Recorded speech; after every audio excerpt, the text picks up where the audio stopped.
મહત્વના સમાચાર બની રહ્યા છે કે ચીનની જે પાવર ઇક્વિપમેન્ટ કંપનીઓ છે એને ભારત સરકાર દ્વારા અને ખાસ કરીને નાણાં મંત્રાલય દ્વારા રાહત આપવામાં આવી છે। આને લઈને ભારતની અંદર જે લિસ્ટેડ કંપનીઓ છે એમાં આજે ખાસો એવો ઘટાડો છે, તો શું રાહત છે અને કેમ આજે આપણી ભારતીય પાવર ઇક્વિપમેન્ટ કંપનીઓની અંદર ઘટાડો છે એની વિગત લઈએ સહયોગી તૃપ્તિ પાસેથી। જી તૃપ્તિ, જણાવો શું ખાસ વિગત આ તમામ સ્ટોક્સને લઈને? તો આજે આપણે જોઈ રહ્યા છીએ કે ખાસ કરીને ડેફિનેટલી કે ચીનથી જોડાયેલી જે પાવર ઇક્વિપમેન્ટ કંપનીઓ છે એકચ્યુઅલી એને અહીંયા ભારતમાં એક રાહતના સમાચાર મળી રહ્યા છે, જેને કારણે કરીને ડેફિનેટલી ક્યાંક ને ક્યાંક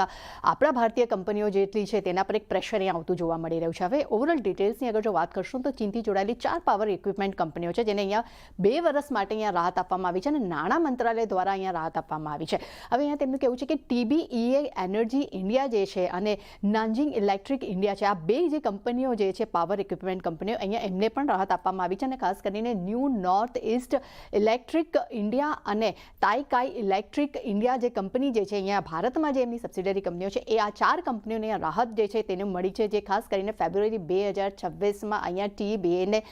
રિએક્ટર કેટેગરી દ્વારા 1 વર્ષ માટે અહીંયા રાહત આપવામાં આવી હતી અને ખાસ કરીને એનું મેઇન રાહત આપવા પાછળનું એક મોટું કારણ તેમને આપ્યું છે કે ઓછામાં ઓછું તેમને અહીંયા 50% કન્ટેન્ટ ભારતમાં બનાવવાની શરતે તેમને અહીંયા આ જે છે છૂટ મળી છે। એટલે ડેફિનેટલી અગર જો આ 4 દિગ્ગજ કંપનીઓ અગર જો આપણા દેશમાં અગર જો 50% કન્ટેન્ટ ભારતમાં બનાવે છે તો ડેફિનેટલી ક્યાંક ને ક્યાંક સ્થાનિક કંપનીઓ છે તેના પર એ કહી શકાય કે એક પ્રેશર આવનારા સમયમાં જોવા મળી શકે, જેને કારણે કરીને આજે આપણને સારું એવું એક પ્રેશર સાથે અહીંયા કારોબાર થતું જોવા મળી રહ્યું છે, જેમાં આપણે જોઈ રહ્યા છીએ કે વોલ્ટેમ, CG પાવર, જી વર્નોવા,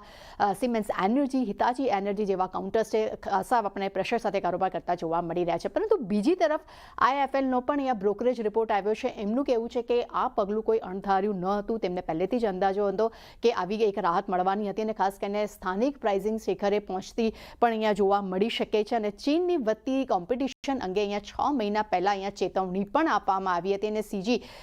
PGCIL દ્વારા અહીંયા સ્થાનિક વેન્ડર આધારિત સારા ભાવ મળે તે માટે આ પગલું જે છે તે લેવામાં આવ્યું છે। પરંતુ ક્યાંક ને ક્યાંક કહી શકાય કે હવે જે કોમ્પિટિશન જે છે અહીંયા વધારે એક સ્ટ્રોંગ આવનારા સમયમાં જોવા મળી શકે છે, જેને કારણે કરીને આજે આપણને એક સારું પ્રેશર સતત બીજે દિવસે પણ આપણને જોવા મળી રહ્યું છે।